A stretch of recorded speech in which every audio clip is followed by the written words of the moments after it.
Mungkin yang banyak yang tidak paham bahwa pemindahan ibu kota itu bukan memindahkan Jakarta.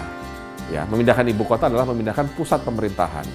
Jadi yang berpindah adalah pusat pemerintahan. Saat ini Jakarta menjadi pusat segalanya.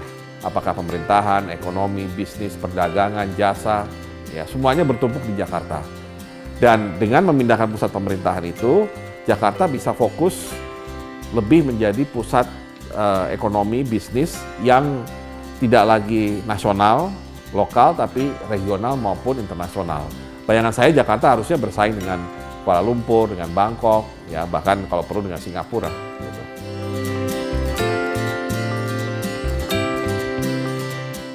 Ya tentunya tidak ada yang otomatis, ya karena kemacetan di Jakarta sudah sangat parah sebagai akibat dari kita sangat terlambat membangun sistem angkutan transportasi massal. Sehingga kalaupun nanti ibu kota pindah, ya kemacetan tetap akan menjadi masalah di Jakarta, tetapi pada saat yang sama, di saat kita juga mengembangkan ibu kota baru, kita juga terus memperbaiki sistem angkutan umum di Jakarta.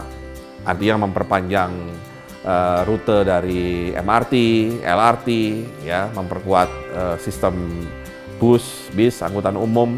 Intinya Jakarta hanya bisa dikurangi kemacetannya kalau angkutan umumnya diperbaiki. Dan itu pemerintah tetap akan melakukan investasi di sana.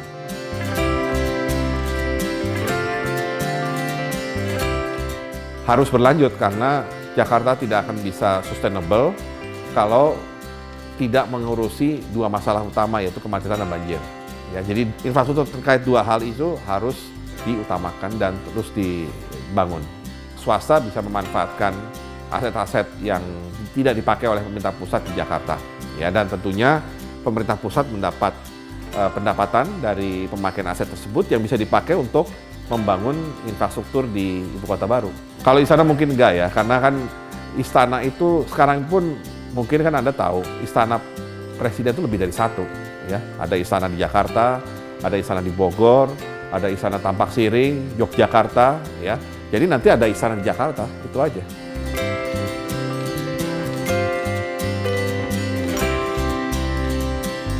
Justru kita membangun ibu kota baru ini adalah kota yang dari nol.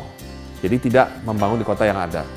Karena membangun dari nol, kita ingin membuat suatu standar perencanaan dan pembangunan kota yang ideal di Indonesia.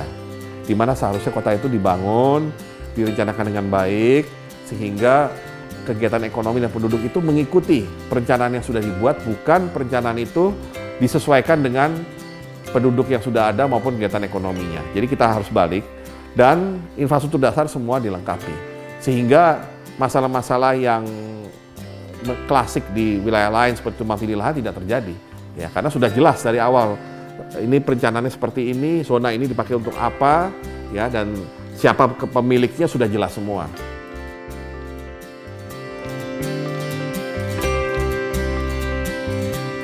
Nah ini yang harus dipertanyakan adalah apakah ibu kota itu harus ramai?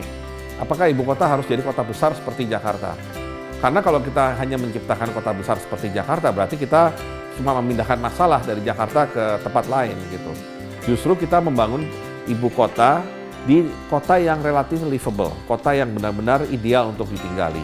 Jadi tidak harus kota itu kota yang besar. Kota itu didesain cuma 1,5 juta orang. Kalau kota itu katakan 1,5 juta orang, dan itu mungkin baru terjadi katakan 10 tahun dari sekarang, ya.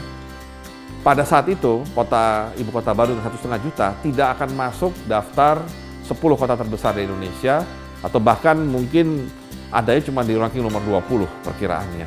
Jadi dia tidak akan menjadi kota besar, dan memang tidak didesain untuk jadi kota besar. Seperti Washington DC, itu tidak pernah didesain untuk menjadi New York. Gitu. New York adalah New York, Washington ya sesuai dengan fungsinya sebagai pusat pemerintahan. Brasilia tidak didesain untuk menyaingi Rio de Janeiro. Canberra tidak didesain untuk menyaingi Sydney, gitu.